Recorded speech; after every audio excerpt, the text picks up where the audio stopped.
Top view ছবি নিচ্ছি।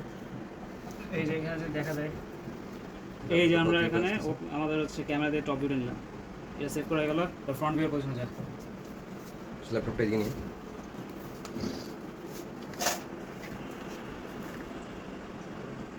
দেন এবার আমরা হাফ মিটার ডিস্টেন্স সামনে থেকে হচ্ছে ফ্রন্ট ভিউটা নিব। তো এখানে হচ্ছে যে আমাদের ফ্রন্ট ভিউটা দেখা যাচ্ছে, উপরে তো এই ফ্রন্ট ভিউটা দেখা যাচ্ছে এখানে একটা শর্ট আর রেড, আর একটা আছে টলার রেড আছে, আর একটা গ্রিন কালার আছে, যেটা আমি তুলে দিলাম।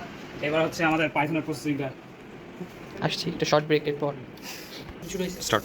তো এটা হচ্ছে আমাদের পাইথনের প্রসেসিং কোডটা, যেখানে আমরা ইমেজের ফ্রন্ট ভিউ আর টপ ভিউ থেকে ওগুলো সেন্ট্রয়েড বের করবো, সেন্ট্রয়েডের সাথে কালার আইডেন্টিফিকেশন আর হাইড আইডেন্টিফিকেশন করে একটা ফ্রন্ট ক্যামেরাটা হচ্ছে হাইড আইডেন্টিফিকেশন করবে, দেন হচ্ছে আমরা এখন নেসেসারি ইনপুটগুলো দিব যেটার মাধ্যমে ক্যালিব্রেটটা করবে। তো আমাদের ক্যামেরা হাইট হচ্ছে গ্রাউন্ড থেকে 0.52 মিটার উপরে ছিল, আর অ্যাভারেজ হাইট হচ্ছে 0.18 মিটার বক্সের এভারেজ হাইট।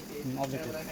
টপ ভিউ ছিল, আমরা ক্যালিব্রেশন করে এটা পেয়েছি 14 পিক্সেল পার সেন্টিমিটার, আর ক্যামেরার ইনহেরেন্ট ফোকাল লেন্থ হচ্ছে 0.004 মিটার। তারপরে আমাদের ফ্রন্ট ভিউয়ের ক্যামেরার জন্য পিক্সেল পার সেন্টিমিটার হচ্ছে 8.4, যেটা একইভাবে ক্যালিব্রেশন করে পাওয়া গিয়েছে। আর এখানে average distance of the camera from the object হচ্ছে 0.5। তো এখানে এবার আমরা দেখতে পারবো যে আমাদের আউটপুটগুলো দেখবো এখন। তো এখানে দেখা যায় যে টপ ভিউ থেকে আমরা 3টা কালারের অবজেক্ট আলাদা করতে পেরেছি, এবং এখানে প্রত্যেকটা সেন্ট্রয়েড বের করেছে। এটা হচ্ছে আমাদের ছবির অ্যাক্সিস, গ্যান্ট্রি অরিজিন। ওকে। আর এটা হচ্ছে আমাদের ফ্রন্ট ভিউ, যেখান থেকে আমরা প্রত্যেকটা অবজেক্টের হাইট বের করেছি। তো এই হলো আমাদের প্রসেসিংয়ের পার্টটা। তো আমরা এখন আরডুইনোর ইমপ্লিমেন্টেশনে পাই সিরিয়াল দিয়ে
কমে চলে যাবে।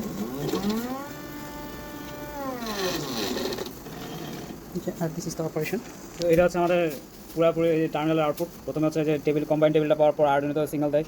তো প্রথমে হচ্ছে প্রায়োরিটি অনুযায়ী আর গ্রিন, আর আরেকটা প্রায়োরিটি আছে, প্রথমে শর্ট আর তারপর টলটাকে হচ্ছে সে প্রায়োরিটি সেট করতে হবে। তো প্রথমে অবজেক্ট 1টা তুলছে, মানে লাল শর্টটা তুলে কালারে হচ্ছে রেড প্রায়োরিটি আর অ্যাসেন্ডিং অর্ডারে চলে। আর এটা হচ্ছে আমরা এই কোঅর্ডিনেট প্লেস করছি। করার পরে হচ্ছে আমাদের এবার অবজেক্ট 2, মানে হচ্ছে লাল টল অবজেক্টটা তুলতে গেছে, এটা হচ্ছে ওর কোঅর্ডিনেট। তো এখানে ক্লটা গিয়ে আমাদের ডেস্টিনেশনে রেখে দিচ্ছে, এটা হচ্ছে সেই কোঅর্ডিনেট। তারপর রাখার পরে এটা হচ্ছে লাস্ট গ্রিন অবজেক্টটা, এটা শর্টটাই ছিল। তো এটা হচ্ছে ওর এই পজিশন থেকে নিয়ে ওর ডেজিগনেটেড জায়গায় যে রেখে আসছে। তো এরপরে সব কিছু অপারেশন শেষে পুরো ক্লটা আবার অরিজিনাল চলে আসছে।